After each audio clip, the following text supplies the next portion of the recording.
ગોગો rolling paper જપ્ત મામલે નવાપુરા પોલીસની કાર્યવાહી. વડોદરામાં ગોગો નામે ઓળખાતા રોલિંગ પેપરના વેચાણ સામે નવાપુરા પોલીસે કડક કાર્યવાહી હાથ ધરી છે. ડીસીપી મંજિતા વણઝારાએ જણાવ્યું કે જાહેર કરાયેલા જાહેરનામા મુજબ આ કાર્યવાહી કરવામાં આવી છે અને પોલીસે કાર્યવાહી દરમિયાન ગિરીશ ભારવાનીની ધરપકડ કરી છે.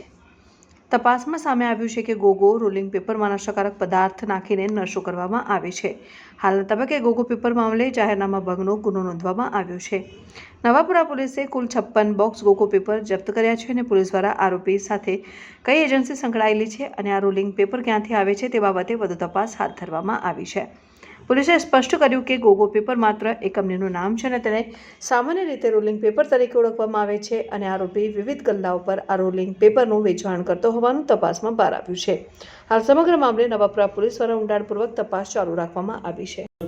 ને લઈને કાર્યવાહી કરવામાં આવી છે. નવાપુરા પોલીસ સ્ટેશન દ્વારા શું છે સમગ્ર મામલો અને કેવી રીતની કાર્યવાહી કરવામાં આવી છે? વડોદરા સિટીમાં અમારા પોલીસ કમિશનર શ્રી નરસિંહ કુમાર સાહેબનું સતત માર્ગદર્શન અમને મળતું રહે છે. કોટપા એક્ટ હેઠળ ઘણી બધી કાર્યવાહી માટે અગાઉથી અમને સૂચના મળેલી. એ આધારે નવા જાહેરનામાની પણ જાહેરાત સરકાર દ્વારા કરવામાં આવેલી હતી કે જેની અંદર એવા કોઈ પદાર્થ હોય કે જેમાં titanium oxide, potassium nitrate, artificial dye હોય, કેમિકલ કાર્બોનેટ હોય, ક્લોરિન બ્લીચ હોય જેવા ઝેરી પદાર્થ હોય તો માનવ સ્વાસ્થ્યને એકદમ નુકસાન કરતા હોય, હાનિકારક હોય એવા રોલિંગ પેપર્સ જે આપણે અત્યારે હાલ એનું જે કાર્યવાહી કે આવા રોલિંગ પેપર્સ હોય, ગોગો સ્મોકિંગ કોન હોય, પરફેક્ટ રોલની વસ્તુઓ હોય, પાન પાર્લરમાં મળતી હોય આવી બધી, પરચુરણ કરિયાણાની દુકાનો છે, ચાની દુકાનો છે, આવું બધું અત્યારે હાલ સરળતાથી ઉપલબ્ધ થઈ રહ્યું છે. એવું સરકાર પણ આ બધી ચિંતિત હતી. એમાંને સરકાર દ્વારા જાહેરનામું પણ કરવામાં આવેલું હતું ગૃહ વિભાગ દ્વારા અને એ જાહેરનામાના આધારે અમારી ટીમ પણ અહીંયા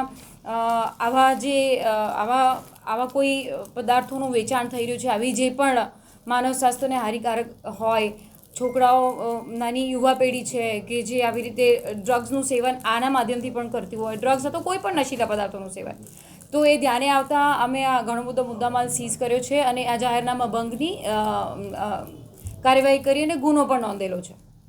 જે રીતે પકડાયા છે એ લોકો હવે પણ આ મુહિમ ચાલવાની છે કેમ કે ગૃહ મંત્રાલયનો પણ આદેશ છે. તો આવા તત્વોની સામે બીએનએસ હેઠળ કઈ કલમ હેઠળ ગુનો નોંધાશે અને જાહેરનામાની જો વાત કરીએ તો અત્યાર સુધીમાં કેટલી કામગીરી થઈ છે?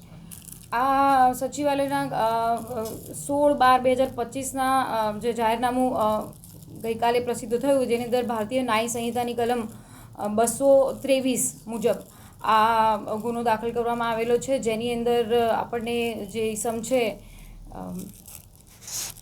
ગિરીશભાઈ ભારવાણી એને અમે લઈને આવ્યા છે અને ગુનો એના વિરુદ્ધમાં નોંધી અને આગળની કાર્યવાહી ચાલુ છે, તપાસ ચાલુ છે. બેઝિકલી આવા પ્રકારના જે રોલિંગ પેપર્સ આવે છે જેની અંદર આવી રીતના ફીડ કરવામાં આવે છે અને પછી કોઈ પણ નશીલો પદાર્થ લઈ અને યુવા પેઢી આનું સેવન કરતી હોય છે. આવા ઓનલાઈન માર્કેટ્સ હોય, બ્લિંકિટ હોય, બીજી ઘણી બધી વેબસાઇટ્સ હોય બાઇંગ જેમાં ખરીદી ચાલતી હોય એવા વેબસાઇટ્સ પર પણ આ બધું અવેલેબલ હોય છે. સામાન્ય કરિયાણાની દુકાનો, પાનના ગલ્લાની અંદર પણ અવેલેબલ હોય છે. આના કારણે ધીમે ધીમે નશીલા પદાર્થોનું સેવન ખૂબ સરળતાથી ઇઝીલી થઈ જતું હોય છે. તો સરકાર હવે આની પર પણ બેન લગાવી રહી છે અને પોલીસ પણ બહુ કડકાઈથી આવા જે પદાર્થોનું વેચાણ કરતું હોય, આવા જે વસ્તુઓનું વેચાણ કરતું હોય એના વિરોધમાં પોલીસ પણ જાગૃત રહીને કાર્યવાહી કરી રહી છે. મેડમ, આવા સજા કેટલી છે, મેક્સિમમ સજા કેટલી છે અને શું કાર્યવાહી કરી? અત્યારે હાલ તો જાહેરનામાનું ભંગ છે અત્યારે એની કાર્યવાહી કરી છે. સાથે સાથે માનવ સ્વાસ્થ્યને કેટલું નુકસાન પહોંચાડે છે, આ અંદર કેટલું રેકેટ સંકળાયેલું છે, તપાસ કરીશું એના આધારે ખબર પડશે. કુલ કેટલો મુદ્દામાલ જપ્ત કરવામાં આવે છે, કેટલા આરોપીઓ? અમે અત્યારે હાલ 56 જેટલા બોક્સ મોટા કન્ટેનર છે એ સીલ કર્યા છે અને 2,05,000 જેટલો મુદ્દામાલ અત્યારે હાલ અમને મળેલ છે. આરોપી કોઈ વેબસાઇટથી વેચાણ કરતો તો કેવી રીતે વેચાણ? એ આગળની તપાસમાં ખુલશે કે એની સાથે આગળ કઈ કઈ એજન્સી સંકળાયેલી છે, કયા રાજ્યોમાં એનું નેટવર્ક ચાલે છે, શું છે, ક્યાંથી લાવે છે, આ કોણ બનાવી રહ્યું છે, આને કોણ વેચી રહ્યું છે, આ વેચીને કયા લોકો આનું કેવી રીતે સેવન કરે છે એ પણ તપાસમાં. મેડમ, આનાથી પોલીસ વિભાગ શું મેસેજ આપવા માટે છે? કેમ કે યુવાઓમાં ખાસ કરીને જો નશો હતો એ કરવામાં આવતો હતો એને લઈને સ્ટ્રિક્ટ એક્શન ગૃહ વિભાગે લીધું છે, પણ પોલીસ દ્વારા આ કાર્યવાહી કરીને શું મેસેજ આપવા?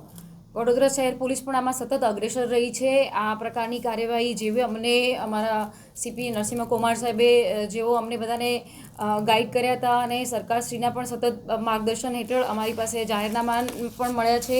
એ આધારે અમે પણ આપણા માધ્યમથી પણ કહેવા માંગીએ છીએ આવી રીતના કોઈ આવા રોલિંગ પેપર્સ હોય, આવી રીતના આ જે પ્રકારના જે ખુલ્લેઆમ વેચાણ થતું હોય, ઇમરજન્સીના સપ્લાય થતા હોય, જેને ગોગો પેપર્સ, કારણ કે હું તમને સમજાવું, કોલગેટ છે એ ટૂથપેસ્ટ છે, પણ આપણે ટૂથપેસ્ટ ખરીદવા જઈએ એમ નથી કહેતા. કોલગેટ એ કંપનીનું નામ થઈ ગયું છે. ગોગો પેપર્સ મે બી કંપની છે, એના સમકક્ષ ઘણી બધી આ સ્ટેશ પ્રોકોન્સ, રોલિંગ પેપર્સ, એવી ઘણી બધી અલગ અલગ નામથી આ લોકો વેચતા હોય છે. અને યુવા પેઢી સતત આનાથી એટ્રેક્ટ થતી હોય કે this is also something new, કે જે સ્વાસ્થ્યને તો નુકસાન પહોંચાડે છે અને અંદર નશીલા પદાર્થોનો અંદર નાખીને એને લેવામાં પણ આવે છે, એનું કન્ઝમ્પશન પણ થાય છે, અને આ પણ એક હાનિકારક વસ્તુ જ છે.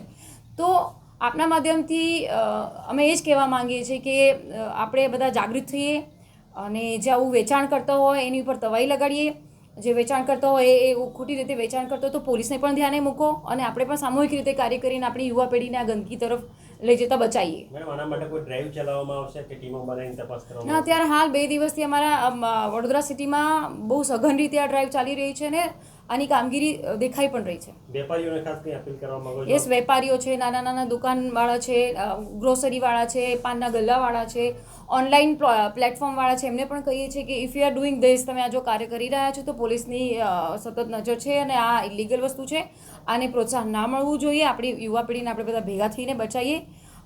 તો એમને પણ અપીલ છે કે આવું કોઈ કરતા હોય તો અમારે ધ્યાને મૂકે, અને આ બેન થયેલું છે. આરોપી છે એ જાતે વેચતો હતો કે પછી એ કોઈ પાન પાર્લર પર વડોદરા શહેરના ડિસ્ટ્રીબ્યુટ કરતો હતો? કઈ રીતે હાલ એનું તો ઇન્ટ્રોગેશન પણ ચાલે છે. એ પોતે ઘણા બધા સપ્લાયર પણ હતો અને બીજે ક્યાંકથી લાવતો પણ હતો માલ, અને ઘણા બધા પાનના ગલ્લાઓને છૂટક વેપારીઓને વેચતો પણ હતો. આજે બધું મુદ્દામાલનો કંઈ નાશ કરવામાં આવશે આપણે? એ પછીની આગળની કાર્યવાહી છે, કારણ કે આ તો પછી કોર્ટ હસ્તગત જાય બધા. ઓકે.